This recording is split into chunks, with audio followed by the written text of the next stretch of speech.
Do you sometimes feel lonely? Well, many think this is a specific problem for the 50-plus crowd. However, a new survey reveals that 50% of the U.S. adult population say that they suffer from loneliness and always feel left out when it comes to socialization. Well, Mark Meier, CEO and founder of the Face It Foundation, is my guest. He's here to help sort it all out. Thank you so much. My pleasure. Thank you for having me. A very important topic we're going to talk about. It is. So let me tell my audience a little bit about your background. You have a master's degree in social work.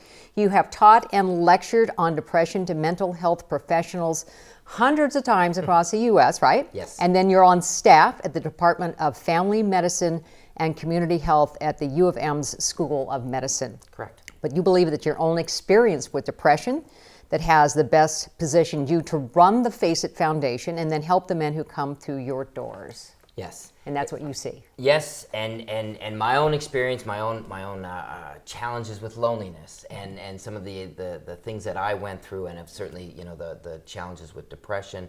My academic training, my professional training, it's all been wonderful. But there's probably nothing more valuable, particularly when you're talking about something like loneliness, to be able to relate to people, because you know that feeling of, gosh, what's going on in the world, and why aren't I being included, and where is everybody, and how come nobody calls me? And it's a very painful place to be. Right. So I hear it from my millennial daughter. This also hits the Gen Zers really hard. Actually, Gen Zers first, millennials second, and baby boomers third.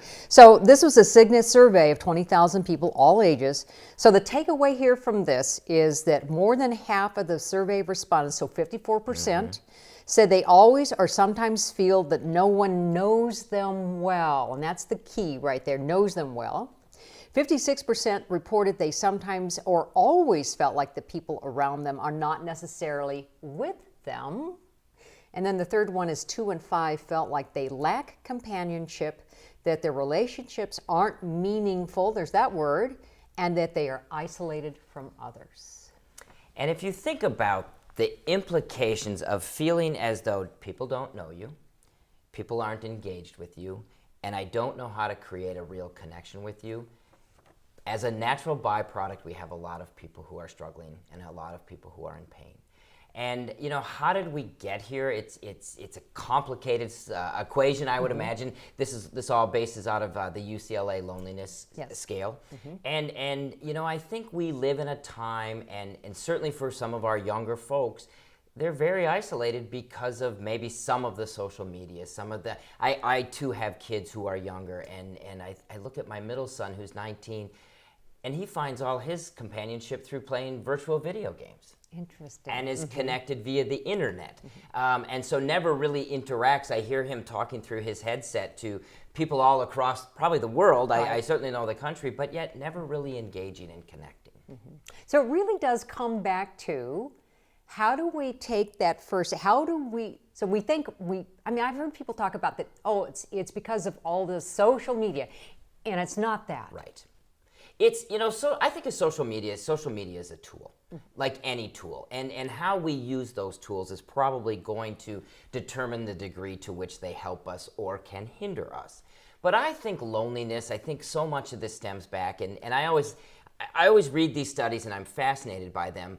But if we had the UCLA loneliness scale back in the 50s and 60s, I bet we would have also find that there were some of the high rates. Okay. Because I think loneliness comes out of sometimes our inability, our unwillingness, our challenges of reaching out, making ourselves vulnerable. How do I connect with people? Well, I have to set aside my fears that they may reject me, they may not like me, they may not like the way my hair is, the way I dress, and I have to take a risk to engage them. And folks, when we deal with loneliness, I think I'll use my own experiences here. My greatest periods of loneliness are connected to my greatest fears of, or tied to those feelings, those times when I felt insecure about who I was. Where do I fit in the world? Am I smart enough? Do people like me? And out of those insecurities came this idea and this belief, well, I can't connect with people. I can't go out. So I believe that a lot of loneliness emanates from our own insecurities, our own lack of self-esteem, our own belief in our own goodness and what we have to offer people. Now, of course, in those early age brackets, things are still developing. The brain is still developing, especially for guys. Right. And so people are still finding their way in the world. And I'm just wondering if, because of that, it's not okay for them to feel like they're isolated instead of, or they're feeling it. They're sharing their feelings, maybe, instead of stuffing it, right? Right. And I do think that we all have, not all, but a lot of us have this tendency to not want to show people that we don't know where we fit. And we don't like to be vulnerable. Vulnerable, particularly for men, and certainly for women too. This is not a unique gender issue. But this notion of being vulnerable is something we get in messages, in advertising, that we need to present well, we need to be put together, we need to always be on top of our game. And if we don't feel that way, then it's very difficult for us to connect with people, because who wants to allow somebody in to see that I'm not perfect? Mm-hmm. I think to me there was a couple of key words here, though, when they said that the people around them are not necessarily with them. So I think perhaps as an older adult, I can sit with a lot of my friends and I don't feel like they have to be with me or agree with me on every topic, because they don't. And at this point in my life, it's like, hey, you bring something new to the table. I might not always agree to that, but that's interesting. That's your point of view. And you have attained and developed skills that allows you to have differences of opinions without fearing losing your friendship. Right. To not see the world in the same way and worry about what those people think about you. I actually had this conversation with a young man, 23 years old, this morning in my office as I was preparing to come here today. I said, we're going to read this article. Mm-hmm. And we talked about that, and that was one of the things that became so evident in our conversation. He's afraid to have people leave him. He's afraid, are my opinions good? And so I think in that I can't be with people because I don't dare share who I am, he doesn't feel connected to people. He doesn't have that ability to be engaged in a relationship that feels as though it's bi-directional rather than him, operating on his own. Because I've had conversations with a lot of my friends, and I embrace the fact that they feel politically different than I do. Right. Okay. We all have our own things, right? And so is that going to disrupt my friendship with them? No. But and maybe when you're in your early 20s, and certainly as you're 19 through 25, that might still be a hard nugget to realize. Hey, that's still coming. And I think as we develop in our 19, 20 into these younger years, as we mature, we begin to become more comfortable with our identity, hopefully. We become more comfortable with knowing who we are and what we believe, and that doesn't mean that if you and I don't see eye to eye that I'm not okay. Right. It just means we see the world differently. Then this other one, the 2 and 5, felt that, so that's not quite the 50%, right? Right. Okay. But they lack companionship, their relationships aren't meaningful, and they're isolated from others. So how do we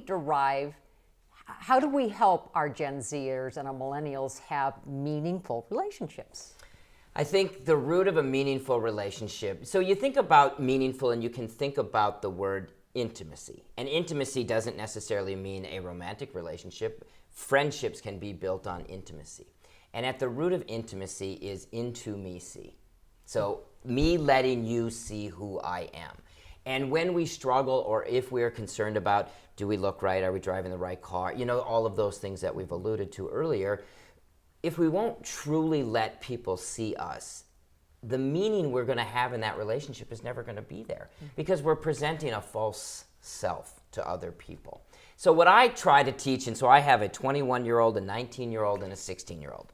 And so what I've tried to teach them as we talk about relationships is, A, you're a good person, regardless of your political views. I mean, be good to people, be kind to people, be respectful, all those basic sort of tenets we expect. And then you are who you are, and be comfortable sharing that with people. And from there, that meaning I think people are looking for in their relationship is, I can be validated for who I am. And that's where I think meaningful relationships come from. And I think that's what people are looking for, to be validated. And if they don't have and what they're expressing here is that they're not feeling validated. Right. And if you're not willing to be, the classic statement, just be who you are. if you're not, and I think about my own experiences, and I think a lot of this actually led into depression, and that's a different conversation.